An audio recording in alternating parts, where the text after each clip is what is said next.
एक परित्यक्त तलवार हवेली में, जहां तलवारबाजी की सबसे महान तकनीक मौजूद है, हमारी मुलाकात तीसरे युवा मास्टर शेन से होती है।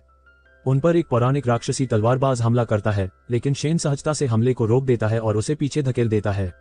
वह व्यक्ति शेन पर हमला करता है और उसे मार गिराना चाहता है, लेकिन शेन अपने हथियार को जादुई रूप देता है और पलटवार करता है। दोनों के बीच वार होते हैं, लेकिन शेन कहता है कि लड़ाई 100 वारों के भीतर समाप्त हो जाएगी। वह व्यक्ति शेन पर हमला करता है और उनकी लड़ाई जारी रहती है, लेकिन शेन पर एक भी वार नहीं कर पाता। इसलिए उसका दुश्मन अपनी काली शक्तियों का इस्तेमाल करना शुरू कर देता है। शेन के सामने प्रकट होकर वह अपनी राक्षसी शक्ति से हमला करता है। शेन को संघर्ष करते देख वह हंसता है और बताता है कि उसकी चीज छीन ली गई है। शेन बिना रुके अपना 98वां वार करता है, लेकिन वह रोक दिया जाता है।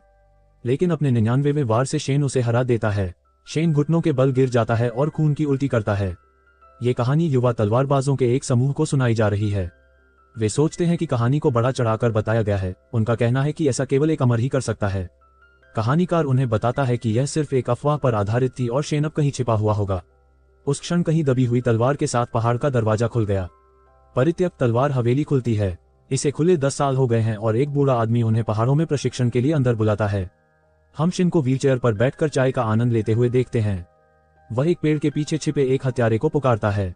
हत्यारा ये सोचकर छिपने की जगह से बाहर आता है कि वह एक आसान निशाना है, लेकिन अचानक उसकी तलवार टूट जाती है। उसे लगा कि शेन ने अपनी सारी साधना खो दी है, लेकिन उसका शरीर टुकड़े टुकड़े हो जाता है। शेन उस जगह जाता है जहां उसकी तलवार है। दबे हुए शेन को किसी की मौजूदगी का एहसास होता है और वह उसे पुकारता है। चू नाम की एक युवती छिपने की जगह से बाहर आती है। शेन उसे पहचान लेता है और उससे पूछता है कि उसे क्या चाहिए। चू उसकी मदद की गुहार लगाती है और उसे भेंट के रूप में केक देती है। शेन केक खाता है और चू उसे अपनी बड़ी बहन के बारे में बताती है जिसने उसे तेजताईची से हराया था। चू उससे और तकनीकें सिखाने की गुहार लगाती है और बताती है कि वह लियोन संप्रदाय से है। शेन जानता है कि संप्रदाय का उत्तराधिकारी बनने के लिए चू को अपनी बहन के साथ मृत्यु तक द्वंद्वयुद्ध करना होगा। अचानक उसकी बड़ी बहन शिया उसे हराने के लिए आती है। वह चू का अपमान करती है क्योंकि वह एक अपाहिज आदमी से सीख रही है। हालांकि शिया मन ही मन ईर्ष्या करती है क्योंकि वह शेन को पसंद करती है और उसे पा नहीं सकती। शिया शेन को पहाड़ी से धक्का दे देती है। शेन उसे बचाने के लिए कूदता है और अपनी तेजताईची से उसका बचाव करता है। शिया भी उसी तकनीक का इस्तेमाल करके हमला करती है और शेन उससे जूझता है। शिया एक ऐसा हमला करती है जो चू के बचाव को तोड़ देता है और शू को लगता है कि उसका काम तमाम हो गया है। अचानक शेन उसका बचाव करने के लिए खड़ा हो जाता है और शेन एक पेड़ की शाखा को पकड़ लेता है जिससे एक अशुभ आभा निकलती है।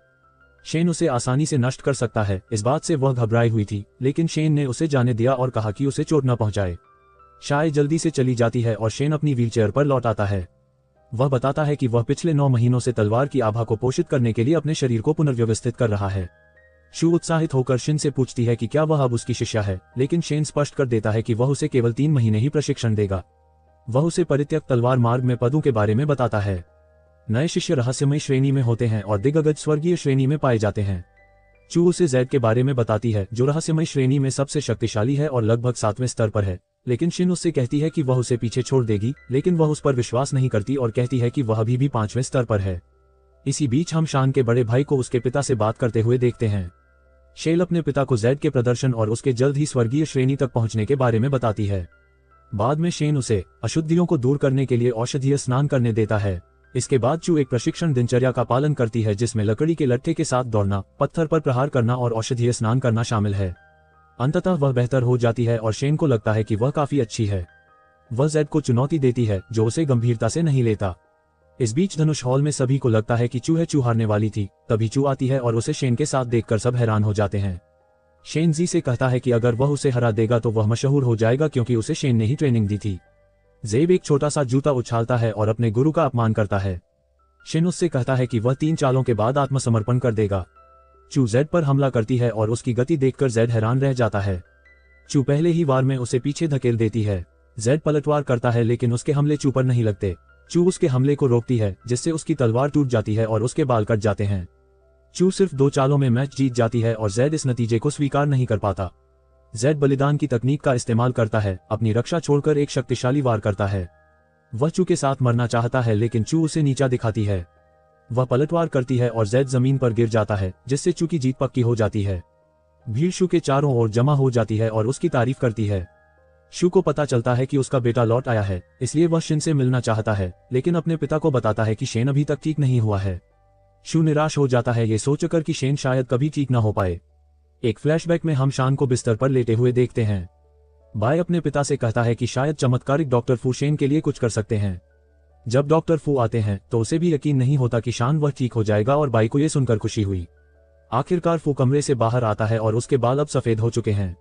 वह परिवार को बताता है कि शेन बच जाएगा, लेकिन वह अब मार्शल आर्ट का अभ्यास नहीं कर पाएगा, जिससे उसके पिता बेहोश हो जाते हैं। बाद में वह जागती है और शेन के बारे में पूछती है। फू उसे बताता है कि शेन पीछे के पहाड़ पर स्वास्थ्य लाभ कर रहा है। शो उसे जाने के लिए कहता है और बाई परेशान है क्योंकि उसके पिता उसकी परवाह नहीं करते, भले ही वह सबसे बड़ा बेटा है। अचानक उसे एक आवाज सुनाई देती है। जब वह चारों ओर देखता है तो वह उसे बताती है कि शान पसंदीदा है क्योंकि उसमें बाई से अधिक प्रतिभा है। अंततः उसे एक अग्नि रूपी प्राणी दिखाई देता है जो उसकी ओर बढ़ते हुए बोलता है। वह उसे बताता है कि शान हमेशा उससे ऊपर रहेगा, चाहे वह कुछ भी करे। वह उससे पूछता है कि क्या वह अपने जीवन से संतुष्ट है। वह स्वीकार करता है कि वह उस समय संतुष्ट नहीं है। वह प्राणी उसके पास आता है और उसे अपने भाई को नष्ट करने के लिए उकसाता है। वर्तमान में शो बाई को मार्शल आर्ट की दुनिया के शिखर सम्मेलन का प्रभारी बनाता है, जहां कई मास्टर उपस्थित होंगे। बाई बाहर जाता है और अन्य मास्टर्स को संदेश भेजने के लिए एक संदिग्ध व्यक्ति से मिलता है। उसके बाद अग्नि रूपी प्राणी प्रकट होता है और उससे पूछता है कि क्या वह तैयार है। कहता है कि इस बार शान सचमुच। हम देखते हैं कि वे इस बात पर चर्चा करते हैं कि कैसे स्वर्ग के गुरु शिखर सम्मेलन के लिए एकत्रित हुए हैं। वे उसकी प्रशंसा करते हुए कहते हैं कि वह गुरु के कर्तव्यों को अच्छी तरह निभा रहा है। अचानक शैतान संप्रदाय का नेता लू आता है। वह शेन को पुकारता है और अपने शिष्यों के गायब होने का दोष उस पर डालता है। शीर्ष स्वर्ग के गुरु उसके सामने एकत्रित होते हैं। लू उसे बताता है कि शेन एकांत में रह रहा है, इसलिए उसके शिष्यों के गायब होने से उसका कोई लेना देना नहीं है। लू खुलासा करता है कि उसके शिष्य को वास्तव में चेन की हत्या करने के लिए भेजा गया था, लेकिन हवेली में प्रवेश करने के बाद वह गायब हो गया। वह परित्यक्त तलवार हवेली के खिलाफ युद्ध छेड़ने की धमकी देता है। उसी क्षण शेन अपनी व्हीलचेयर में आता है। वह लू को बताता है कि उसने उसके शिष्य से छुटकारा पा लिया है। शेन अपने भाई को संदेह की दृष्टि से देखता है और सबको बताता है कि लू उसे हरा नहीं सकता। लू चेन पर हमला करता है और खुश हो जाता है। ये पता चलता है कि लू का आना बाया की अपने भाई से छुटकारा पाने की योजना का हिस्सा है। हालांकि शिन लू को घूरता है, जिससे वह भयभीत हो जाता है। वह खून की उल्टी करता है और जानता है कि अगर उसने शिन पर फिर से हमला किया तो वह मर जाएगा। शिन बताता है कि उसके हमले के बाद से 1 साल बीत चुका है। धनुष के साथ राक्षसी तलवारबाज की हालत में सुधार हुआ है। वह गुरुओं से पूछता है कि क्या उसने उनके किसी शिष्य को हराया है। ड्रू नाम का एक स्वर्गीय गुरु आगे आता है और शान से पूछता है कि उसके शिष्य को क्यों मार डाला गया, लेकिन शेन बिना कोई स्पष्टीकरण दिए अपने शिष्य की हत्या करने की बात स्वीकार करता है। यिन नाम का एक और स्वर्गीय गुरु भी चेन से लड़ना चाहता है। अब 3 गुरु उसे चुनौती देना चाहते हैं, लेकिन वह अब भी सोचता है कि वे उसके मुकाबले के नहीं हैं। शो सवाल करता है कि शान 1 साल से अपंग होने के बावजूद इतने लोगों को कैसे हरा सकता है। लैंग नाम का एक स्वर्गीय गुरु शो को बताता है कि उसे हस्तक्षेप नहीं करना चाहिए था क्योंकि शान ने शिष्यों की हत्या की थी। वह शेन को बुरा व्यक्ति कहता है और उससे लड़ना चाहता है। स्वर्गीय गुरु चोन भी चेन के खिलाफ हो जाता है। अब 6 गुरु शेन के सामने खड़े हैं, लेकिन वह अब भी सोचता है कि वे उसके मुकाबले के नहीं हैं। दादी ली लियोन संप्रदाय की विरासत में हस्तक्षेप करने के लिए उसके खिलाफ जाना चाहती हैं। तलवारबाज शिंग शेन को चुनौती देता है। वह उसके तलवारबाजी कौशल के बारे में और अधिक जानना चाहता है और चमत्कारिक डॉक्टर फू भी शामिल हो जाता है। शीर्ष क्रम के 9 गुरु अब चेन के खिलाफ खड़े हैं और सभी गुरु एक ही समय में अपने कौशल का उपयोग करते हैं। एक उज्ज्वल का कारण प्रकाश की एक चमक प्रकट होती है, लेकिन शिन निराश हो जाता है।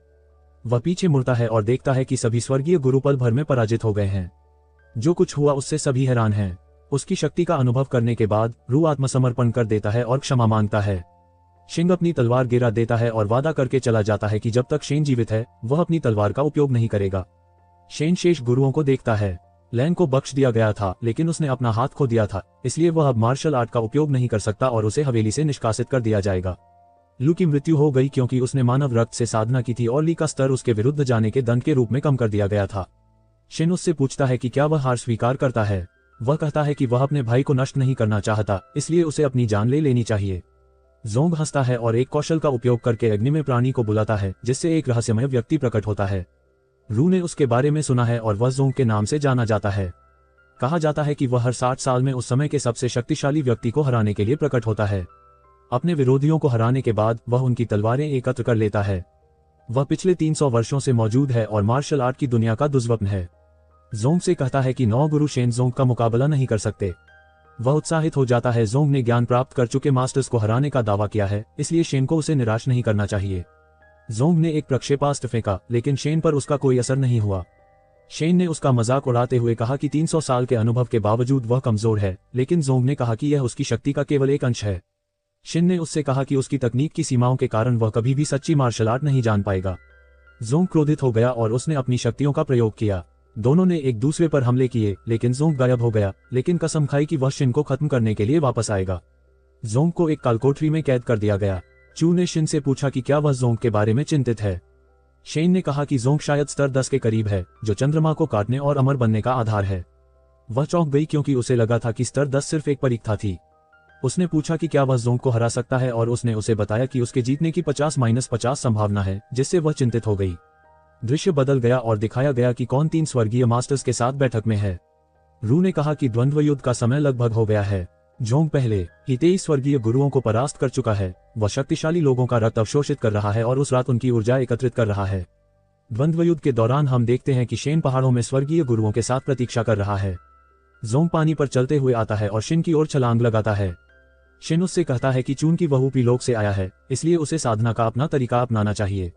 जोंग शेन पर हमला करता है, लेकिन शेन हवा में तैरकर उसके हमले को नाकाम कर देता है और यह प्रकट करता है कि वह भी ऊपरी लोक से आया है। वे हवा में ही लड़ने लगते हैं। चू सोचता है कि शैनन कैसे ठीक हो गई। डॉक्टर फू बताते हैं कि वह केवल अपनी ची शक्ति से अपने पैरों को हिलाने की कोशिश कर रहा है। जोंग गंभीर हो जाता है और एक घूमती हुई तलवार फेंकता है, जिसे शान आसानी से रोक देती है। जोंग अपनी एक तलवार पकड़ लेता है और एक कौशल का उपयोग करता है, लेकिन शिन उसकी हथेली से टकराकर उसे पीछे धकेल देती है। जोंग क्रोधित हो जाता है, ये सोचकर कि शेन उसे नीचा दिखा रहा है। वह अपनी तलवार से चेन पर हमला करता है। शेन अपने हाथ से उसे रोक लेता है, लेकिन वह घायल हो जाता है। जोंग अपनी दूसरी तलवार निकालता है और शेन से कहता है कि केवल वही याद रखा जाएगा जो चंद्रमा को काटेगा। वह अपने कौशल को सक्रिय करता है और दावा करता है कि उसकी तलवार ने 200 वर्षों की ची शक्ति एकत्रित कर ली है और वह एक विनाशकारी विषैला हमला करता है, लेकिन शिन उसका वस्त्र फाड़कर उस कपड़े का उपयोग करता है। उस कौशल का मुकाबला करने के लिए जो वह बताता है कि उसे बात नहीं करनी चाहिए चांद को काटने के बारे में, क्योंकि वह अभी तक लेवल 10 तक नहीं पहुंचा है। वह उससे कहता है कि वह अपनी पूरी शक्ति का प्रयोग करे, क्योंकि एक बार जब वह अपनी तलवार निकाल लेगा तो लड़ाई खत्म हो जाएगी। जोन हंसता है और चांद को काटने की तैयारी करता है। वह अपने पराजित गुरुओं की शक्तियों को अवशोषित करने के लिए अपनी तलवारें खा लेता है, जिससे वह एक विशाल अग्नि रूपी प्राणी में बदल जाता है। वह अपना रक्त चेन पर फेंकता है और वह उसके चारों ओर लिपट जाता है।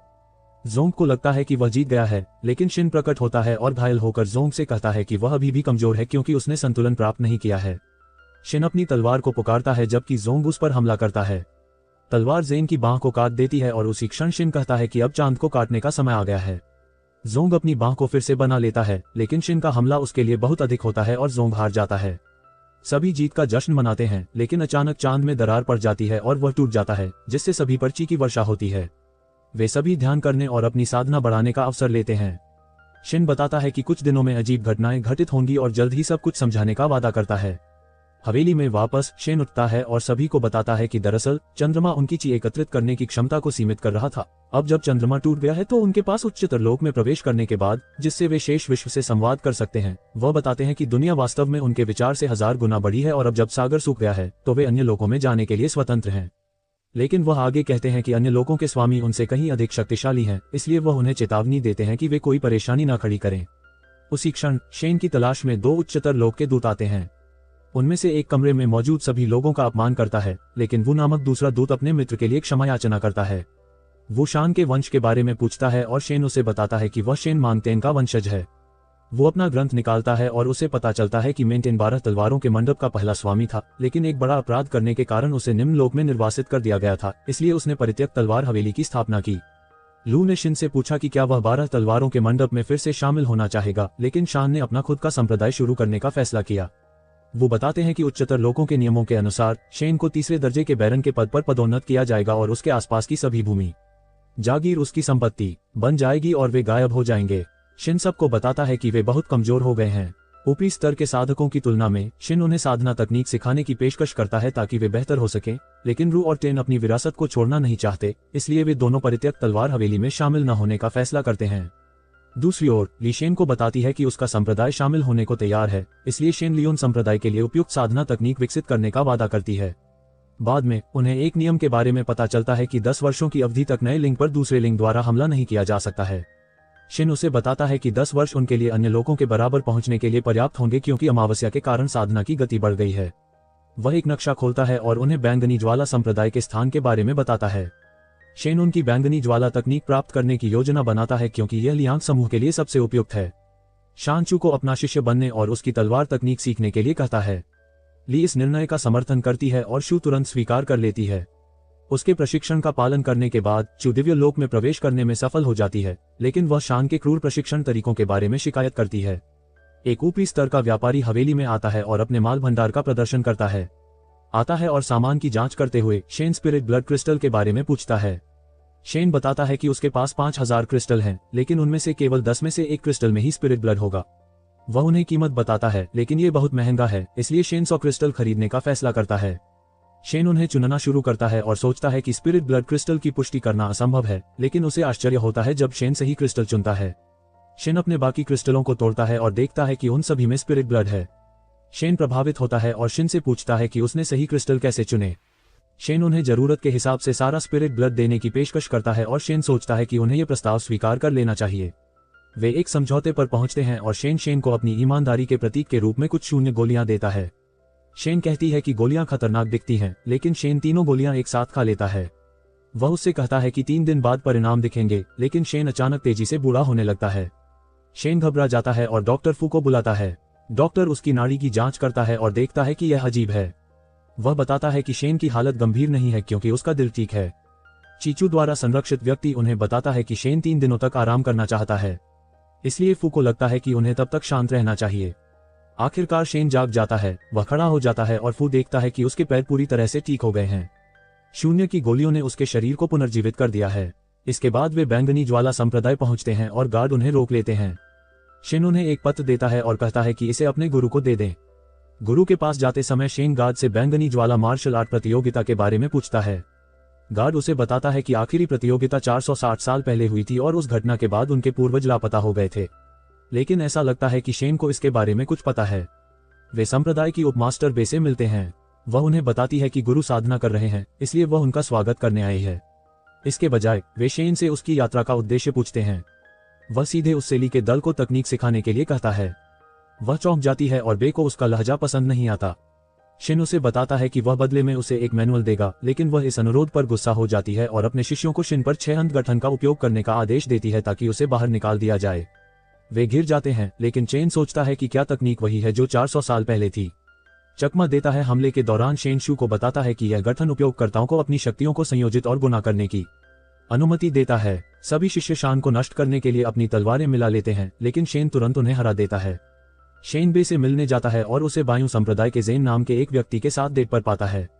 जेन आगे बढ़कर शेन पर हमला करने की धमकी देता है, लेकिन उसकी पिटाई हो जाती है और वह रोने लगता है। शेन उनका नेतृत्व करता है और पहाड़ की चोटी पर जाता है। वहां उन्हें सू नाम की गुरु की आवश्यकता होती है। सू अपनी ची का संचार कर रही होती है और शेन उसे हार मानने के लिए कहता है क्योंकि वह शुद्ध ज्वाला के बिना सूर्य का सार ग्रहण नहीं कर सकती। सू रुक जाती है और शेन को उसकी सलाह के लिए धन्यवाद देती है। उसी क्षण वे उठते हैं और सू को बताते हैं कि शान उनकी गुप्त तकनीक चुराने आया है, लेकिन चू उसे बताता है कि शेन एक सौदे के लिए आया है। शेन वायलेट फीनिक्स के सच्चे शब्दों को उनकी नियमित तकनीक के बदले देने का प्रस्ताव देता है और सू उसकी बातें सुनकर हैरान रह जाती है। बे ने ऐसी तकनीक के बारे में कभी नहीं सुना था, लेकिन सू कहती है कि यह एक ऐसी तकनीक है जो केवल संप्रदाय के अगले गुरु को ही दी जाती है। पहले गुरु के लापता होने से पहले वह केवल एक छोटा सा हिस्सा ही सीख पाई थी, लेकिन शिन का दावा है कि वह इसके बारे में सब कुछ जानता है। सू को उस पर विश्वास नहीं है क्योंकि केवल उसके पहले पूर्वज को ही ऐसा करना चाहिए। इसके बारे में पता है, लेकिन वह उसे तकनीक का एक नमूना देता है। अचानक शिष्य आ जाते हैं और बे उन्हें शेन पर हमला करने का आदेश देता है, लेकिन सू उन्हें रुकने के लिए कहती है क्योंकि शेन एक महत्वपूर्ण अतिथि है। वह जानती है कि शेन द्वारा कही गई बातें सच्ची हैं क्योंकि यह उसकी तकनीक के स्तर को बढ़ाने से होने वाले दर्द को कम करने में मदद करती हैं। वे उसे शेन पर भरोसा न करने के लिए कहते हैं, लेकिन सू उसे थप्पड़ मारती है और कहती है कि वह कुछ नहीं जानती। सू शेन के प्रस्ताव को स्वीकार कर लेती है, उनकी खोई हुई तकनीक को वापस पाने में मदद करने के लिए धन्यवाद के रूप में। सू उसे दिव्य बैंगनी फूल भी देती है जो उनके संप्रदाय की एक अनमोल कलाकृति है। इस बीच वह रोती है क्योंकि वह जेन को स्थिति के बारे में बताती है। जेन इस बात से क्रोधित है कि उसके हमलावर को एक सम्मानित अतिथि की तरह माना जा रहा है, इसलिए वह अपने पिता को शेन के बारे में बताने की योजना बनाता है ताकि वह अपना बदला ले सके। शेन फूल की एक पंखुड़ी का उपयोग करके उसे शीशे में परिवर्तित करती है ताकि वह बैंगनी ज्वाला तकनीक सीख सके। ली उसकी मदद के लिए उसे धन्यवाद देता है और शेन उसे तकनीक समझने के बाद अपने शिष्यों को इसे सिखाने के लिए कहता है। 3 साल बाद चू दिव्य क्षेत्र के तीसरे स्तर को पार कर लेता है। ली केवल पहले स्तर को ही पार कर पाया है और स्वीकार करता है कि चू पहले ही शांग अपनी शिष्या के पास जाता है और उसे ध्यान बंद करने के लिए कहता है। चू जानती है कि वह प्रगति कर रही है, इसलिए वह ये सोचकर हंसती है कि वह बाद में अजय हो जाएगी। रू शेन के पास जाकर उसकी सुरक्षा मांगती है क्योंकि बायू संप्रदाय उन पर कब्जा करना चाहता है। उसे याद आता है कि जान बायू संप्रदाय से है और सोचती है कि वह बदला लेने के लिए ऐसा कर रहा है। वह रू को बताती है कि उन पर दूसरे लिंग के लोग हमला नहीं कर सकते क्योंकि उन्हें 10 साल तक सुरक्षा प्राप्त है, लेकिन रू को डर है कि बायू संप्रदाय 30 का खेल खेलेगा। शानचू को बायू के एक्ट में जाकर उन्हें अपने क्षेत्र में दूसरे लिंग के लोगों को परेशान करना बंद करने के लिए कहने का आदेश देता है, अन्यथा वह स्वयं वहां जाकर उन्हें खत्म कर देगा। चू बायू के एक्ट में जाती है और उनके नेता जेन के पिता को विश्वास नहीं होता कि चू पहले ही तीसरे स्तर पर पहुंच चुकी है। जेन सोचता है कि उसने इतनी तेजी से सुधार किया होगा क्योंकि उसने कुछ खोए हुए खजाने खोजे हैं। जेन सुझाव देता है कि परित्यक्त तलवार हवेली को नष्ट कर दिया जाए ताकि वे खजाने पर कब्जा कर सकें और अपने संप्रदाय को और भी मजबूत बना सकें। बायू संप्रदाय चुनने का प्रस्ताव देता है। कुछ खाना था, लेकिन उसे लगा कि यह कोई जाल हो सकता है, इसलिए उसने उसे नहीं खाया। तभी जेन उसके पास आए और उससे कहा कि वे पहले मिल चुके हैं। फिर जेन की मृत्यु हो गई।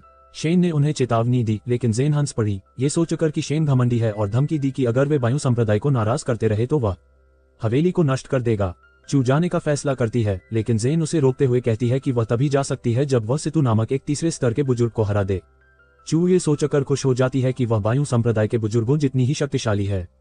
तभी बुजुर्ग आ जाते हैं और उन्हें लगता है कि चू उनके संप्रदाय को कमा रही है। वे चू पर हमला करते हैं, लेकिन वह चूक जाती है। चू अपनी तलवार निकालती है और सीता अपनी एक तकनीक का इस्तेमाल करने की तैयारी करता है। चू चिंतित हो जाती है, लेकिन उसे शेन की शिक्षा याद आती है कि पहले हमला करना चाहिए, इसलिए वह जल्दी से सितु पर टूट पड़ती है। वह उस पर लगातार हमला करती है और सीता कुछ नहीं कर पाता सिवाय बचने के। वह उसके बाल काट देती है जिससे वह अजीब सा दिखने लगता है। चू उस पर हंसती है और गुस्से में सीता पलटवार करने की कोशिश करता है, लेकिन संप्रदाय का गुरु बीच में आकर अपनी ऊर्जा छोड़ता है, जिसे चू चकमा दे देती है। सभी हैरान रह जाते हैं कि वह गुरु के हमले से कैसे बच गई। गुरु बुजुर्ग को रुकने के लिए कहते हैं और वह मान जाता है। चू के कौशल से उसे पता चलता है कि बायू संप्रदाय अब उनसे पंगा नहीं लेगा, इसलिए वह जेन को उसे विदा करने का आदेश देता है और उसके जाने के बाद बायू संप्रदाय तलवारबाजी कौशल के चयन पर चर्चा करता है। सीता कहती है कि उसका कौशल अद्भुत है और वे आश्चर्यचकित हैं कि उसने ऐसी तकनीक कहां से सीखी। जेन बताता है कि शेन बैंगनी ज्वाला थैली की गुप्त तकनीक जानता है और उसके पिता आश्चर्य करते हैं कि उसने पहले इसका उल्लेख क्यों नहीं किया। इस खोई हुई तकनीक के साथ वे सोचते हैं कि शेन ने बैंगनी ज्वाला तकनीक की पूरी शक्ति को अनलॉक कर लिया होगा, इसलिए गुरु संप्रदाय को हवेली की जांच करने का आदेश देते हैं। तकनीक को स्वयं प्राप्त करने की चाहत में वह शेन के पास लौटकर उसे बताती है कि उसने एक बड़े को हराया है, लेकिन शेन प्रभावित नहीं होता क्योंकि वह केवल तीसरे स्तर का था। चूंकि तलवारबाजी कौशल के बारे में सुनकर कई लोग इस मामले में शामिल हो जाते हैं। शो को लगता है कि वे संदिग्ध हैं, लेकिन शिन उन्हें बाहरी शिष्यों के रूप में स्वीकार करने का विकल्प चुनता है। हम यून से मिलते हैं, जो बायू संप्रदाय की एक लड़की है। उसे अपने बड़े भाई वे के साथ हवेली की जांच करने का आदेश मिला था। उसी क्षण उन्हें सूचित किया जाता है कि उन्हें बाहरी शिष्यों के रूप में लिया जा रहा है। दोनों नाराज हो जाते हैं क्योंकि वे जानते हैं कि बाहरी शिष्यों के साथ नौकरों जैसा व्यवहार किया जाता है। वे उसे देखते हैं और सोचते हैं कि वह काफी साधारण है। अचानक वह यून के पास आती है और उससे कहती है कि वह सुंदर दिखती है, इसलिए वह शेन की नौकरानी बनने वाली है। वेन अपनी भूमिका के बारे में पूछता है और शू उसे कुछ शारीरिक श्रम करने के लिए कहती है। वह रोने लगता है क्योंकि यून को शेन के पास ले जाया जाता है। हमें देखना होगा कि कब तक। ड्रैगन सम्राट संप्रदाय का एक युवा स्वामी, जो इस क्षेत्र के सबसे शक्तिशाली संप्रदायों में से एक है, उसे हवेली से दोस्ती करने का आदेश है, लेकिन वह अनिच्छुक है और उन्हें नीचा देखता है। शू उसका अंदर स्वागत करती है, लेकिन देखते हैं कब तक। वह उनका अपमान करता है। वह चू के पास जाता है और उसे निहारते हुए कहता है कि वह बुरी नहीं है, लेकिन वह हेलोन को देखता है और उस पर झपटता है। चू उस पर हमला करती है और उसकी बांह पर वार करती है, हालांकि उसका हमला बेअसर होता है। शिन आगे बढ़ती है और उसे अपने सुनहरे कवच के साथ घमंड न करने के लिए कहती है, जो ड्रैगन रक्त वाले लोगों द्वारा पहना जाने वाला एक अदृश्य कवच है। वह शियाओ लॉन को अपनी तलवार से वार करने की चुनौती देती है। शेन हमला करता है, लेकिन इसका कोई असर नहीं होता, इसलिए शियाओ लॉन चेन पर हंसने लगता है, लेकिन अचानक उसका कवच टूट जाता है। उसी क्षण ड्रैगन राजकुमारी विंग प्रकट होती है। राजकुमारी अपने चचेरे भाई के कार्यों के लिए शान से माफी मांगती है। वह एक गठबंधन का प्रस्ताव रखती है जिसमें वे विवाह द्वारा एकजुट होंगे। शान कहता है कि वह इस पर विचार करेगा और एकांत में साधना करने के लिए चला जाता है। उसके जाने के बाद शोशू से कहता है कि अब उसके जाने का समय आ गया है। शिन अपने बेटे की शादी करना चाहता है, लेकिन चू चाहती है कि वह किसी ऐसे व्यक्ति से शादी करे जिसे वह बेहतर जानता हो। इससे चू को लगता है कि उसे मौका मिल सकता है। शिन अपनी साधना पूरी करता है और चू तुरंत उसके पास जाकर पूछती है कि वह कैसा महसूस कर रहा है। अचानक राजकुमारी भी शिन के पास आती है और उसकी साधना पर उसे बधाई देती है। शिन राजकुमारी से पूछता है कि वह अभी तक क्यों नहीं गई, जिससे वह दुखी हो जाती है। वह उसे प्रभावित करने के लिए एक पौराणिक खजाने का स्थान बताती है, हालांकि शिन को इसके बारे में पहले से ही पता होता है। राजकुमारी शेन को खजाने के स्थान पर ले जाती है। रास्ते में उसे उसका चाचा मिलता है जो उन्हें रोक देता है क्योंकि यह एक निषिद्ध क्षेत्र है, लेकिन राजकुमारी स्थिति समझाती है, इसलिए वह शेन को जाने देता है। मीनार एक तीव्र आभा से घिरी हुई है, यहाँ तक कि उनका गुरु भी पास नहीं जा सकता। जैसे ही शिन मीनार के पास पहुंचता है, राजकुमारी सोचती है कि वह पास नहीं पहुंच पाएगा, लेकिन शिन खजाने को सक्रिय कर देता है जिससे एक सुनहरा अजगर निकलता है जिसे शांग अपना पुराना दोस्त कहता है। अजगर का पूर्वज प्रकट होता है और ऐसा लगता है कि वह शेन का इंतजार कर रहा था। राजकुमारी सोचती है कि यह असंभव होना चाहिए क्योंकि उसका पूर्वज उन्हें 500 साल पहले छोड़कर चला गया था और शेन ने अभी हाल ही में मोक्ष प्राप्त किया है। अचानक पत्थर का खजाना अजगर के साथ गायब हो जाता है। पूर्वज और शेन को ठंडा ओस का पत्थर मिलता है। किंवदंती के अनुसार इस पत्थर का उपयोग इतिहास की सबसे महान तलवारों में से एक बनाने के लिए किया गया था। शेन पत्थर लेकर चला जाता है और राजकुमारी हवेली में अपने पिता को सूचना देने जाती है। चू ये सोचकर जाने ही वाली होती है कि शान राजकुमारी से शादी करके उसे भूल जाएगा, लेकिन शेन प्रकट होता है और उससे पूछता है कि वह कहाँ जा रही है। चू ये सोचकर रोने लगती है कि वह राजकुमारी से शादी करने जा रहा था, लेकिन शेन उसे बताता है कि राजकुमारी अभी बच्ची है। वह चू को पत्थर दिखाता है और उसे बताता है कि वह इसका उपयोग उसके लिए तलवार बनाने के लिए करेगा। शान पत्थर को परिष्कृत करने के लिए आवश्यक सामग्री लेने जाता है, लेकिन उसके पास आवश्यक ड्रैगन ईगल का रक्त नहीं होता है क्योंकि उस राक्षस का शिकार करना मुश्किल है। वह चांटियन शहर के पास पाया जाता है जहां श्री ईरान नामक एक खतरनाक व्यक्ति अत्याचार करता है। इसलिए शान कहता है कि वह खुद उस राक्षस का पीछा करेगा और दावा करता है कि वह जानता है कि क्या करना है। बाद में शेन को ड्रैगन ईगल मिल जाता है। एक उसकी दिशा में हमला करता है और वह उसे गिरा देता है। वह राक्षस से कहता है कि वह बस थोड़ा सा खून उधार लेगा और राक्षस शान को थोड़ा खून निकालने देता है। कुछ जासूस उस पर नजर रखते हैं और उन्हें लगता है कि शान कमजोर है क्योंकि वह करपाना पक्षी को मार डालने के बाद वे शेन को घेर लेते हैं और उसे खून सौंपने को कहते हैं। डाकुओं का सरदार उस पर हमला करने की कोशिश करता है, लेकिन शेन उसे तुरंत मार गिराता है। बाकी डाकू अपने उपप्रमुख जू को सूचना देते हैं जो अपने मारे गए भाई का बदला लेना चाहता है। वे शेन के पास जाते हैं और उसे एक चट्टान पर बैठे हुए पाते हैं। वे उसे घेर लेते हैं और उससे जू से माफी मांगने को कहते हैं। जू अपनी थंडर पाम तकनीक से हमला करता है, लेकिन शिन अपनी उंगली से उसे रोक देता है। शिन बताता है कि उसने उसकी ची के निकास को अवरुद्ध कर दिया है, इसलिए वह अपने ही कौशल से नष्ट हो जाएगा। ज़्यूस दर्द से चीखता है और उसका शरीर फट जाता है, जिससे उसके आदमी घबरा जाते हैं। शेन ड्रैगन ईगल के खून के साथ हवेली लौटता है। उसके पिता उससे पूछते हैं कि क्या उसे रास्ते में कोई परेशानी हुई, और वह जू के साथ हुई अपनी मुठभेड़ का जिक्र करता है। उसी क्षण एक नौकर दौड़कर आता है और उन्हें बताता है कि चांटियन शहर के स्वामी रेन ने हवेली को चुनौती दी है। बायु संप्रदाय को इसके बारे में पता चलता है और वे सोचते हैं कि शेन का अंत निश्चित है क्योंकि रेन का 100 बैरियर कौशल अजेय है। शेन च्यू के लिए एक हथियार बनाता है। वह शेन से पूछती है कि क्या उसे लगता है कि वह रेन के खिलाफ जीत सकता है, लेकिन चेन उसे बताता है कि वह अपने नए हथियार के साथ रेन से लड़ने जा रही है। तलवार देखकर चू घबरा जाती है। शेन तलवार को गढ़कर चू को दे देता है, जो उसका नाम हानई रखती है। द्वंद्व युद्ध के दिन पुरुष और महिलाएं ये सोचकर देखते हैं कि हवेली हारने वाली है। शू अपनी तलवार निकालती है, जबकि रेन अपने आदमियों को 100 अवरोधों का गठन करने का आदेश देता है, जो उनके झंडों का उपयोग करके एक घातक भ्रम पैदा करता है। चू की आंखों पर पट्टी बंधी होती है और दर्शक उस पर हंसते हैं। रेन के आदमी उसे घेर लेते हैं, लेकिन वह पलटवार करती है और उनके झंडों को नष्ट कर देती है, जिससे सभी आश्चर्यचकित हो जाते हैं। केवल कुछ झंडे बचे होने पर रेन भी गठन को और अधिक शक्तिशाली बनाने के लिए शामिल हो जाता है। शू निहत्थी हो जाती है और वे उसे खत्म करने ही वाले होते हैं, लेकिन शेन बीच में आकर हमले को रोक देता है और चू को ध्यान भटकने के लिए फटकारता है। वह उसे हारने पर दंडित करने की धमकी देता है, इसलिए चू अपनी तलवार वापस ले लेती है और लड़ना जारी रखती है। रेन अपने आदमियों को लड़ाई खत्म करने का आदेश देता है, लेकिन चू केवल 4 झंडे बचे होने पर उन्हें हरा देती है। रेन शेन को चुनौती देता है। रेन चोंगतियान शहर की मुहर निकालता है, जिससे वह अपनी पूरी शक्ति का प्रयोग कर पाता है। शेन निराश हो जाता है और रेन का मजाक उड़ाता है कि वह अपनी आभा को नियंत्रित करने के लिए किसी वस्तु का उपयोग कर रहा है, लेकिन रेन दावा करता है कि वह शेन से अधिक शक्तिशाली है। अचानक शेन अपनी जबरदस्त आभा का प्रयोग करता है।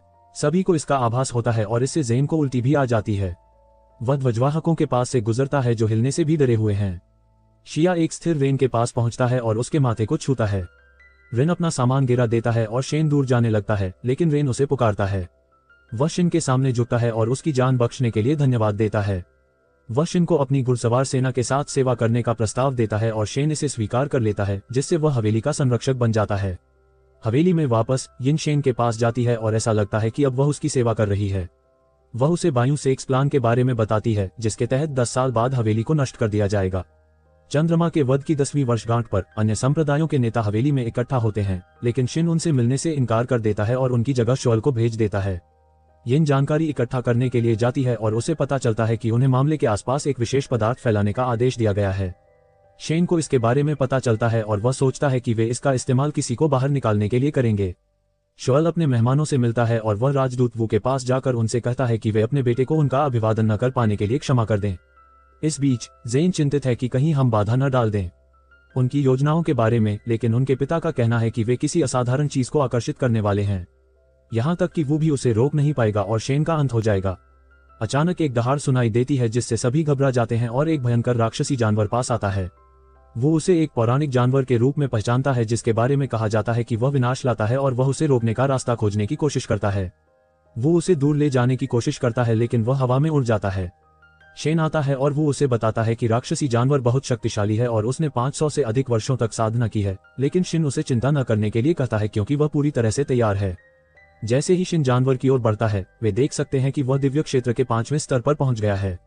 शो और ड्रैगन किंग झाओ जानवर को व्यस्त रखते हैं लेकिन शेल को जमीन पर पटक दिया जाता है। जानवर उसे खत्म करने ही वाला होता है।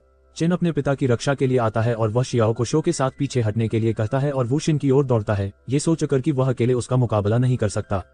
शिन जानवर के पास जाता है लेकिन अंत में उसे सहलाकर शांत कर देता है। चू उसे कुत्ते की तरह देखकर हैरान रह जाता है और ऐसा लगता है कि यह उसका पालतू जानवर है।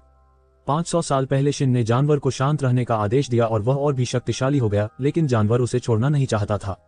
शिन ने जानवर से उसका सींग मांगा और फिर हम देखते हैं कि एक भयानक राक्षस शेन को छोड़कर चला जाता है। वह उसके सींग को पकड़े रहता है। वो प्रभावित होता है क्योंकि आज तक किसी ने भी किसी राक्षस को वश में नहीं किया है। शिन ज़ेन से उसके विचार पूछता है, ये जानते हुए कि उन्होंने ही राक्षस को लुभाया था। वह क्षमा मांगते हुए रोता है, लेकिन उसके पिता हार मान लेते हैं और सजा स्वीकार करने को तैयार हो जाते हैं, बशर्ते शेन बायू संप्रदाय की विरासत को खत्म न करे। शिन उसकी शर्त मान लेता है और उन्हें आत्महत्या करने का आदेश देता है। ज़ेन रोता है और उसके पिता सजा को अंजाम देते हैं। शिन यन को उन दोनों को दफनाने के लिए कहता है और उसे बताता है कि बायू संप्रदाय बाद में उसके माध्यम से जारी रहेगा। शेन राक्षस के सींग का उपयोग एक चायदानी पर करता है। वह शू से कहता है कि वह स्वर्गलोक में जाने के लिए एक शॉर्टकट लेगा। चायदानी से एक अजगर निकलता है और वह उसे अपने शरीर में प्रवेश करने देता है। वह शू से कहता है कि जब वह एकांत में साधना कर रहा हो तो कोई उसे परेशान न करे। 1 महीने बाद हम एक अजगर को समूह को जुचुआन ले जाते हुए देखते हैं, जहां एक नीलामी में भाग लेना है। वहां एक विशेष जड़ी बूटी है जिसमें शिन की रुचि है, जो उसकी साधना को बेहतर बनाने में मदद करेगी। वे एक पहाड़ी द्वार पर पहुंचते हैं और वहां के पहरेदारों से कहते हैं कि वे मेहमान आते हैं, लेकिन गार्ड उसे लाइन में इंतजार करने के लिए कहते हैं। अचानक 12वीं कक्षा का युवा मास्टर जो आता है, स्वॉर्ड्स पवेलियन प्रकट होता है और पहरेदार उसे प्रणाम करते हैं। वह शिन का अनादर करने के लिए पहरेदारों को फटकारता है और उसे शेन से मिलवाने के लिए कहता है। वह शेन से मिलेगी और वह विनम्रतापूर्वक अपना परिचय देता है, ये सोचकर कि शेन उत्कृष्ट है। वे नीलामी स्थल तक साथ जाने का फैसला करते हैं, लेकिन जब वे शीर्ष पर पहुंचते हैं तो उनका स्वागत एक बुजुर्ग करता है। वह शिन को देखकर आश्चर्यचकित होता है और उनके साथ असभ्य व्यवहार करने लगता है, लेकिन जब जो आता है तो वह जल्दी से उसे उसके कमरे में ले जाने की तैयारी करता है। इसी बीच एक शिष्य शेन के समूह के पास जाता है और उन्हें एक गंदे कमरे में ले जाता है। वे नाराज हो जाते हैं, लेकिन शिष्य उन्हें बताता है कि यह एकमात्र अतिथि कक्ष उपलब्ध है, इसलिए यदि उन्हें यह पसंद नहीं है तो वे जा सकते हैं। शेन उस व्यक्ति के माथे पर एक चिन्ह लगाता है और उसे अपने गुरु को दिखाने के लिए कहता है। वह फोन नामक एक बुजुर्ग के पास जाता है और कहता है कि शिन अहंकारी है, लेकिन जब फोन चिन्ह देखता है तो वह तुरंत शेन को उनके शीर्ष कमरे में ले जाने का आदेश देता है। इसके बाद वह एससीसी मास्टर गुवान को बताता है कि ये 10वें स्वर्गीय क्रम का चिन्ह था और हमने सीखा है कि 500 साल पहले 10वें स्वर्ग ने जुचुआन के भाग्य को नियंत्रित करने की शक्ति दी गई थी। बाद में शैनन ने जोशो का खंडन किया और शेन को बताया कि 12 तलवारों का मंडप क्या चाहता है। उसे वापस आने के लिए कहता है, लेकिन शिन को कोई दिलचस्पी नहीं है। शो शेन को अपने भाई की तरह जिद्दी कहता है और चला जाता है। वह अपने कमरे से शिन को देखता रहता है और उसके साथ यहूदी और गुरु का बेटा जिन भी आ जाता है। जिन उससे पूछता है कि क्या उसका और शेन का कोई साझा वंश है और उसे लगता है कि शेन उन्हें नीचा दिखा रहा है, खासकर तब से जब उसने एक शिष्य पर चिन्ह बनाकर जुटुइन का अपमान किया था, इसलिए वह उसे सबक सिखाना चाहता है। विकल्प शुरू होता है और पहली वस्तु एक दानव अग्नि कलाकृति है। शिन सोचता है कि इस लोक में दानव दुर्लभ है, इसलिए वह 100,000 सोने की बोली लगाने का फैसला करता है। जिन शिन से बदला लेना चाहता है, इसलिए वह 20 लाख सोने की पेशकश करता है। चू उसे एक सोने से मात देती रहती है और वह गुस्सा हो जाता है क्योंकि उसने उसे बताया था। जिन कीमत बढ़ाती रहती है क्योंकि चू अपनी हर पेशकश में एक सोना जोड़ती है। कीमत 230,000 सोने तक पहुंच जाती है, लेकिन शेन बोली लगाना बंद कर देता है क्योंकि उसने पहले ही दानव अग्नि का सार आत्मसात कर लिया है। जिन विकल्प जीत जाता है, लेकिन वह इसे नकली समझकर जमीन पर फेंक देता है। विकल्प जारी रहता है और अगली वस्तु आत्मा रक्त पहचान विधि है जिसे बेचा जा रहा है। मनोशिन टहलने का फैसला करता है और भविष्यवाणी करता है कि शो कैसा होगा। उसका पीछा करते हुए वह शू को अपने लिए सब कुछ संभालने के लिए कहता है और बाहर शो उम्मीद के मुताबिक उसके पास आता है। वह शेन को बताता है कि वह चांदनी से आकर्षित हुआ था, लेकिन शेन बताता है कि वहां चांदनी नहीं है, इसलिए वह शर्मिंदा महसूस करता है। शेन सोचता है कि क्या जिन को अकेला छोड़ना ठीक है और जो को एहसास होता है कि उसे धोखा दिया गया है। जब शेन लौटता है तो शू उसे बताता है कि जिन की बदौलत वह वस्तु 500,000 सोने में बिक गई और शेन खुश हो जाता है। अंतिम वस्तु प्रस्तुत की जाती है और यह वही विशेष जड़ी बूटी है जिसकी शेन को तलाश थी। उस पर कई बोलियां लगती हैं, लेकिन फॉल नाम का एक शक्तिशाली मनी लॉन्ड्रर बोली लगाता है और सोचता है कि वह भी इसका इस्तेमाल ताकतवर बनने के लिए करेगा। शेन 10 लाख सोने की बोली लगाता है, जिससे सभी आश्चर्यचकित हो जाते हैं। जिन बताता है कि शेन के पास 10 लाख सोना नहीं है, लेकिन वह कहता है कि जड़ी बूटी नकली है, इसलिए इससे कोई फर्क नहीं पड़ता कि वह क्या बोली लगाता है। अचानक वे सभी घेराबंदी में फंस जाते हैं। एरे ने हमले का मुकाबला किया, लेकिन वह एक ही वार में ढेर हो गया। शो इतने शक्तिशाली योद्धा को एक ही वार में नष्ट होते देखकर हैरान रह जाता है। जिंग मर जाता है। शो घेराबंदी से बाहर हो जाता है, लेकिन शेन अपने समूह के साथ सरनी का पता लगाने का फैसला करता है और विकल्प का भंडारण ढूंढ लेता है, लेकिन वे विशेष जड़ी बूटी को खोजने में असफल रहते हैं। वे ढेर सारी कीमती दवाइयां ले लेते हैं और शेन अपना चिन्ह बनाकर घेरे से बाहर निकल जाता है। वह उन लोगों को देखता है जिन्होंने अपने गुरु गुवान के साथ घेरा बनाया था। शेन अनुमान लगाता है कि उनकी योजना अपने सभी दुश्मनों को खत्म करने के लिए दूसरे लिंग के साथ संबंध बनाने के विकल्प का उपयोग करना था। शेन उन्हें बताता है कि वह 10वें स्वर्ग से है, इसलिए उन्हें उसका विरोध नहीं करना चाहिए, लेकिन गुवान उसे बताता है कि उनकी एक नई मास सिस्टर है। गुवान ने शान को पीछे से चाकू मारा, लेकिन वह खुद को ही चोट पहुंचा लेता है। शेन बताता है कि एक समझौता है जो जुटुइन के लोगों को 10वें स्वर्ग के लोगों को नुकसान पहुंचाने से रोकता है। घेरा टूट जाता है और गुवान अन्य शिष्यों के साथ जमीन पर गिर जाता है। उसी क्षण गुवान का रहस्यमय गुरु प्रकट होता है। गुरु गुवान की जान ले लेता है और शेन सोचता है कि वह कौन है। गुरु कहता है कि उसका भी लक्ष्य स्वर्ग लोक में जाना है, लेकिन वह गायब हो जाता है और शेन सोचता है कि वे फिर मिलेंगे। इसके बाद वे घर वापस चले जाते हैं। वे चर्चा करते हैं कि घेरे से मुक्त होने के बाद जुचुआन कैसे नष्ट हो गया। विंग को एक पत्र मिलता है जिसमें उसे बताया जाता है कि ड्रैगन में कुछ हुआ है। सम्राट के महल में जाकर उसने शेन को विदाई दी और वापस घर भाग गई। शेन सोचती है कि 500 साल ड्रैगन कबीले का सर्वनाश आ रहा है और चू सुझाव देता है कि वह ड्रैगन सम्राट हवेली में विंग की मदद करे। जियाओ घायल है, इसलिए 500 वर्ष से अधिक उम्र की दादी ड्रैगन अब जिम्मेदारी संभाल रही हैं। जियाओ लोग उन्हें बताता है कि जियाओ की हालत स्थिर है और यह सुनकर उन्हें राहत मिलती है। विंग उठकर अपने पिता की हालत के बारे में पूछती है, लेकिन उसकी दादी उसे बताती है कि वह ठीक है, लेकिन ऐसा लगता है कि उन पर करीब से हमला हुआ था, इसलिए उन्हें किसी गद्दार का शक है। वह वांग को बताती है कि अब उसे अपने पिता की जगह लेनी होगी और ड्रैगन अनुष्ठान करके असली ड्रैगन की शक्ति प्राप्त करनी होगी। शेन और शू हवेली की ओर जा रहे हैं, लेकिन वह पानी के नीचे स्थित है। वह जल कबीले के किसी व्यक्ति को बुलाता है, लेकिन वह असभ्य व्यवहार करता है और उन्हें चले जाने के लिए कहता है। वह रास्ता दिखाने से इनकार कर देता है, इसलिए शेन उसे धक्का देकर हटा देता है। शेन अपनी जल मोड़ने की कला का उपयोग करके समुद्र को 2 भागों में बांट देता है और उन्हें हवेली तक पहुंचने देता है। इस बीच ड्रैगन कबीले को पता चलता है कि किसी ने जल मोड़ने की कला का उपयोग किया है और वे घबरा जाते हैं, क्योंकि ड्रैगन पूर्वज ने जल मोड़ने की कला केवल उसी व्यक्ति को दी थी जिसने उनके कबीले को बचाया था 500 साल पहले आए आपदा से, इसलिए जब वह व्यक्ति पहुंचेगा तो उसे बाहर जाकर अपना भुगतान करना होगा। शेन का सम्मान विंग के चाचा टोंग ने किया था जब वह हवेली में प्रवेश करता है। उसे 500 साल पहले के अपने पूर्वज की याद आती है और वह सोचता है कि कितना कुछ बदल गया है। वह सोचता है कि उन्होंने अभी तक लिंग को क्यों नहीं देखा है और टोंग बताता है कि विंग ड्रैगन ब्लड अनुष्ठान में व्यस्त है। वह पूछता है कि शेन ने जल मोड़ने की कला में महारत कैसे हासिल की, क्योंकि यह ड्रैगन पूर्वज का रहस्य है, लेकिन शेन कहता है कि उसे यह संयोग से मिल गया। टॉम शेन के बारे में और जानना चाहता है, इसलिए वह शेन से उसके साथ अभ्यास करने के लिए कहता है। शेन उसे अपनी अंतिम शक्ति से हमला करने के लिए कहता है और अगर वह उसे एक कदम भी पीछे धकेल सकता है तो वह हार मान लेगा। टॉम को लगता है कि शेन घमंडी हो रहा है और उसे चेतावनी देता है कि उसकी शक्ति में 7 ड्रैगनों की शक्ति है, लेकिन शेन उसे पूरी ताकत से हमला करने के लिए कहता है। टॉम का बेटा शेन के घमंड को देखकर नाराज हो जाता है और अपनी अंतिम शक्ति से शेन पर हमला करता है। शेन पानी के नीचे हवा बनाता है जो हमले को वापस लड़के पर परावर्तित कर देती है। टॉम उसे पकड़ लेता है और राहत महसूस करता है कि वह जीवित है। वह शेन से लड़ना चाहता है, लेकिन शेन मना कर देता है और कहता है कि उसका बेटा घायल है, इसलिए उन्हें इसे यहीं खत्म कर देना चाहिए। जिस दिन दादी ड्रैगन और विंग को इस घटना के बारे में पता चलता है, वे ये जानकर हैरान रह जाते हैं कि शेन शक्ति को प्रतिबिंबित कर सकता है। विंग बताती है कि शेन बेहद शक्तिशाली है और ऐसा लगता है कि उसे हर तरह की मार्शल आर्ट आती है। दादी ड्रैगन को उसकी धुंधली सी याद है, इसलिए वह उसे अपने घर आने का न्योता देती है। जब शेन आता है तो दादी उसे तुरंत पहचान लेती है और उसे तलवारों का देवता कहकर पुकारती है। 500 साल बाद भी शेन का रूप वैसा ही देखकर वह हैरान हो जाती है। शेन उसे अपना पुराना दोस्त मानता है और कहता है कि वह 500 साल पहले की तरह ही उनकी परीक्षा में उनकी मदद करेगा। दादी राहत महसूस करती हैं और उन्हें बचाने के बदले खजाने देने का वादा करती हैं, लेकिन शेन को इसमें कोई दिलचस्पी नहीं है। जैसे ही वह जाने लगता है, दादी बताती हैं कि उनके पास वह खास जड़ी बूटी है जिसकी उसे तलाश है। शेन को इसमें दिलचस्पी हो जाती है और वह इसे प्रलय को रोकना अपना भाग्य मानता है, इसलिए वह उनका प्रस्ताव स्वीकार कर लेता है। शेन का इंतजार करते हुए चू विंग से ड्रैगन कबीले की परीक्षा के बारे में पूछता है।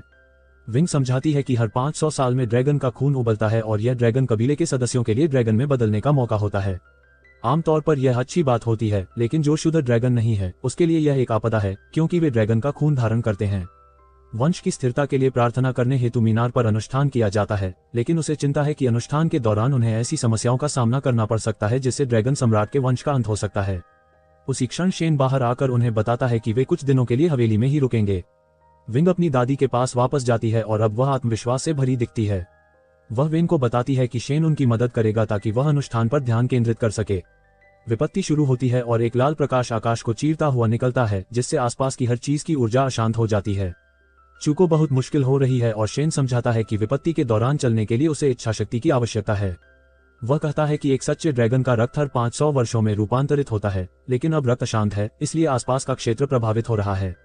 उसी क्षण शेन को एक ऐसी उपस्थिति का एहसास होता है जो परेशानी पैदा करने की कोशिश कर रही है। वह उनसे छुटकारा पाना चाहती है, लेकिन शेन कहता है कि ड्रैगन वंश को पहले कुछ परीक्षाओं से पार पाना होगा।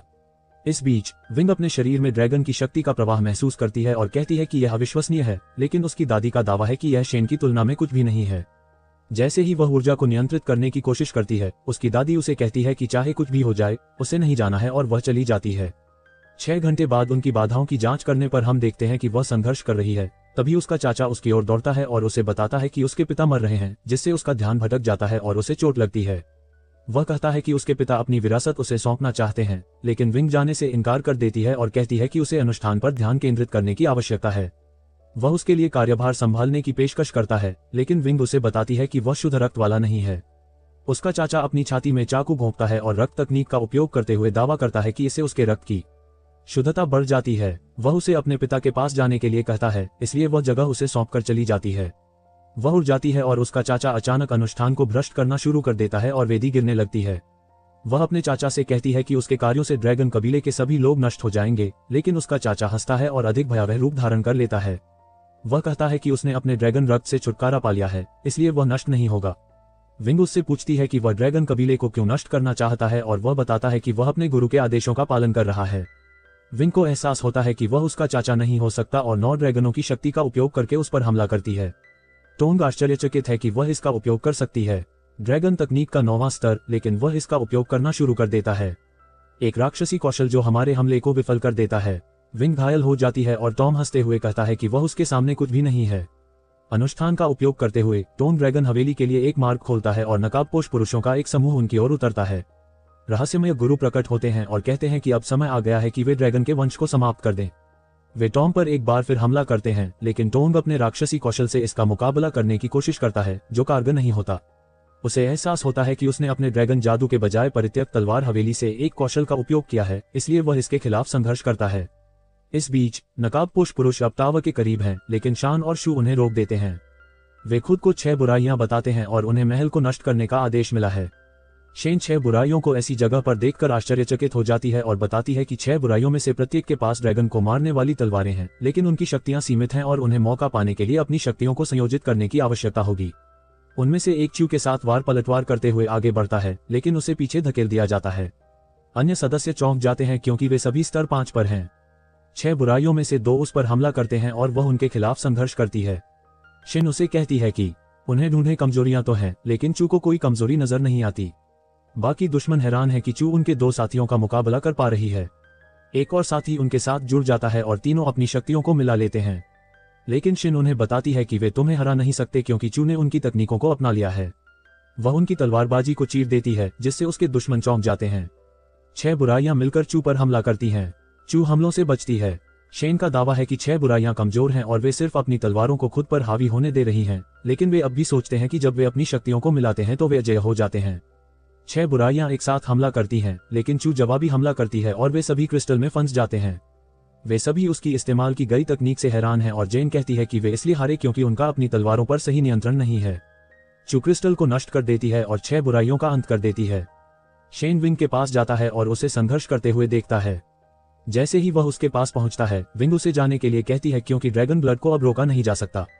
शिन कहती है कि स्थिति वैसी ही है जैसी 500 साल पहले थी और शायद ये दुनिया को संतुलित करने का प्रकृति का तरीका है। चू ये कहते हुए आती है कि उसकी गुरु समस्या का समाधान कर सकते हैं, लेकिन विंग को यकीन नहीं है। उसे लगता है कि ड्रैगन कबीले को नष्ट करने के बाद सब कुछ निकल जाएगा और कोई इसे रोक नहीं पाएगा। विंग खुद को बलिदान करने की कोशिश करती है, लेकिन शिन उसे रोकते हुए कहता है कि यह समस्या का समाधान करने के लिए पर्याप्त नहीं है। वह समझाता है कि ड्रैगन रक्त और भी शक्तिशाली होता जाएगा और अंततः दुनिया को नष्ट कर देगा। शिन एक ढाल बनाता है जो ड्रैगन रक्त को ऊपर धकेल देता है। फिर वह एक रहस्यमय कौशल का उपयोग करके ड्रैगन सार को पकड़ लेता है और ड्रैगन रक्त को दबा देता है। ड्रैगन रक्त शांत हो जाता है और तालाब में लौट जाता है। शिन वेन से कहता है कि सब कुछ खत्म हो गया है और वह बेहोश हो जाती है। जब विंग जागती है तो वह शेन की एक पेंटिंग देखती है, इसलिए वह अपनी दादी से इसके बारे में पूछती है। दादी कहती है कि शेन वही व्यक्ति है जिसने उन्हें 500 साल पहले बचाया था। विंग को लगता है कि यह असंभव है क्योंकि शिन केवल 10 साल पहले उनके क्षेत्र में आया था, लेकिन उसकी दादी दावा करती है कि वह एकमात्र व्यक्ति है जो प्रलय को रोक सकता है। बाद में उसकी दादी शिन को उनकी जान बचाने के लिए धन्यवाद देती हैं और उसे विशेष जड़ी बूटी देती हैं।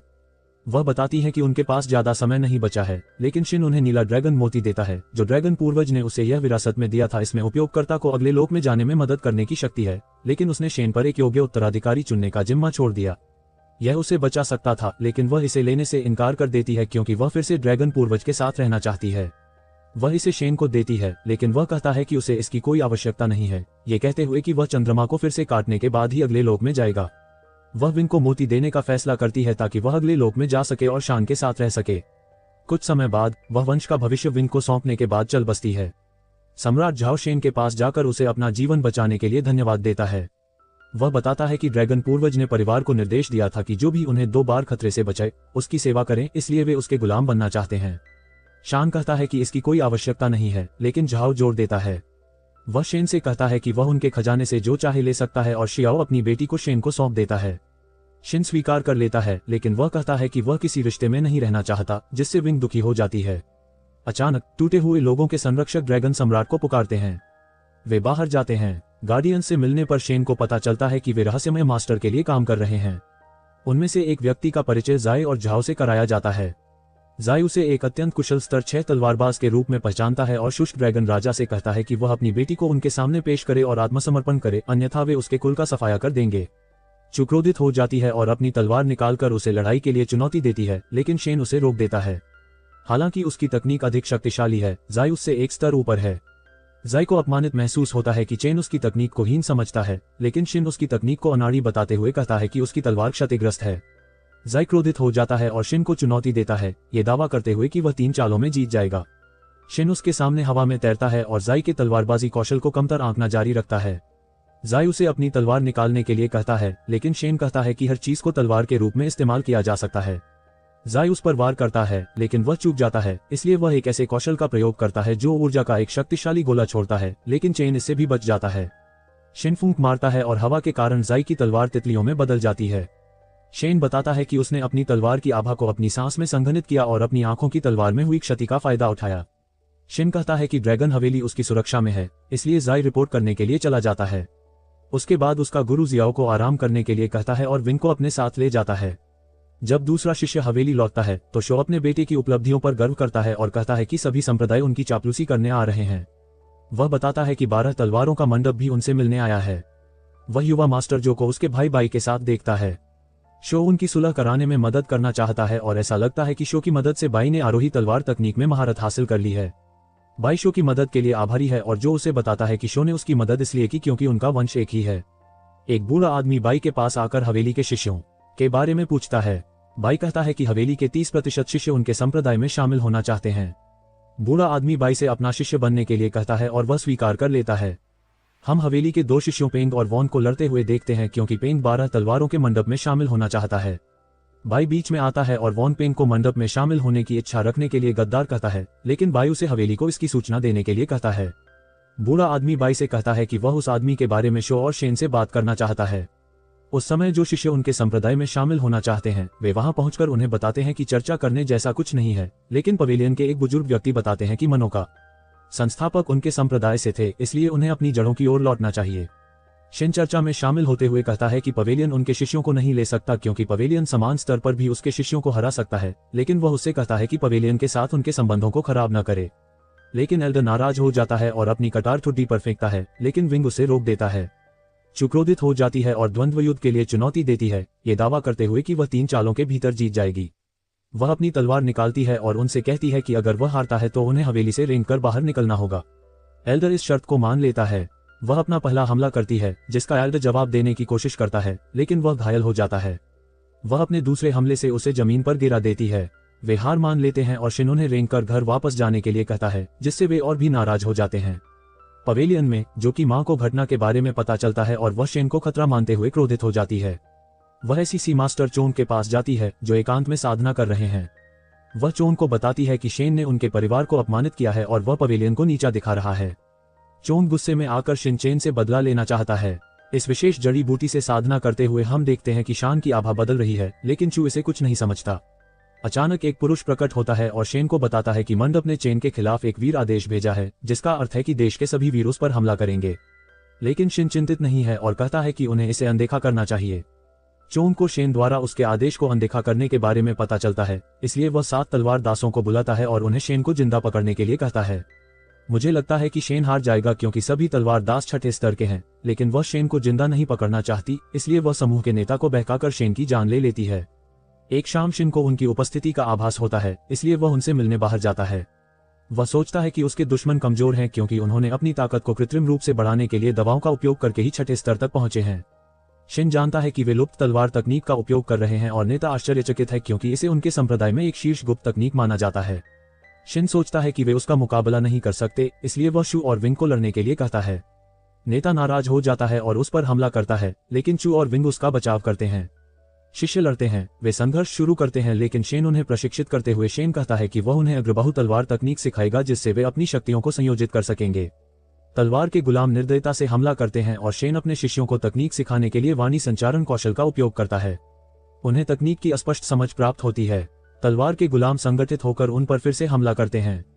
उसके शिष्य पीछे हट जाते हैं, लेकिन शेन उन्हें एक दूसरे का समर्थन करने और एकजुट होकर कार्य करने के लिए कहता है। वे तलवार के गुलामों से भिड़ते हैं और उन पर हावी हो जाते हैं। तलवार के गुलाम स्वीकार करते हैं कि वे उसके शिष्यों से कमजोर हैं और अंततः वे अपनी जान ले लेते हैं।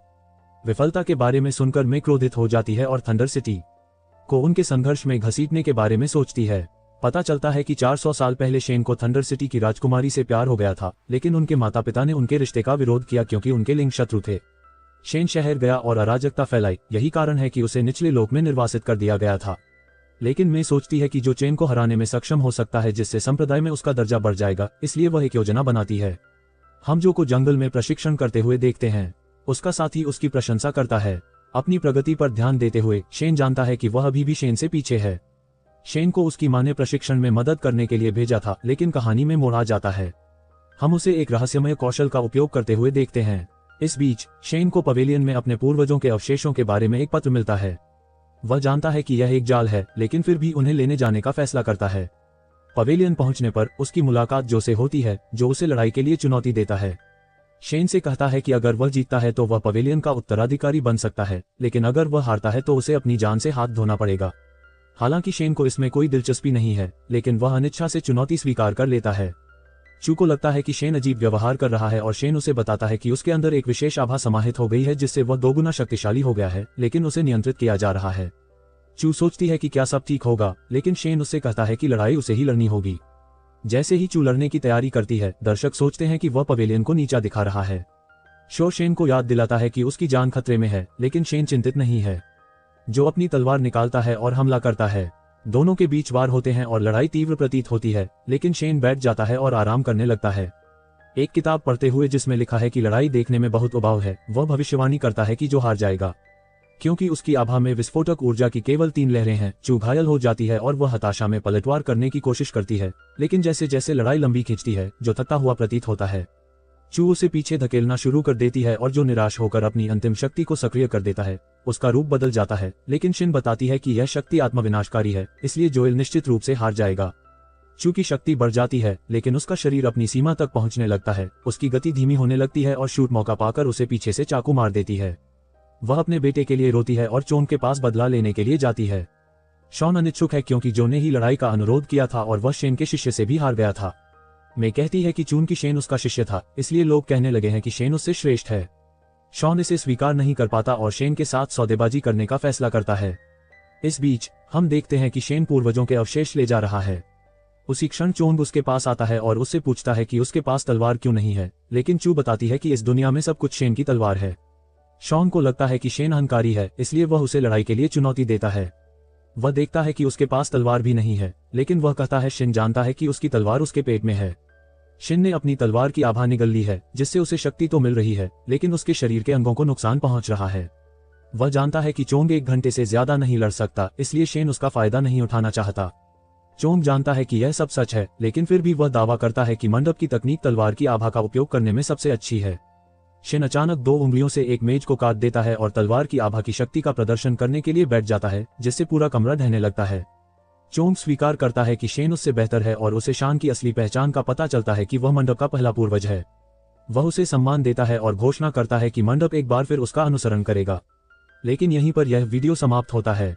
चैनल को लाइक और सब्सक्राइब करना न भूलें। देखने के लिए धन्यवाद। अगली बार मिलते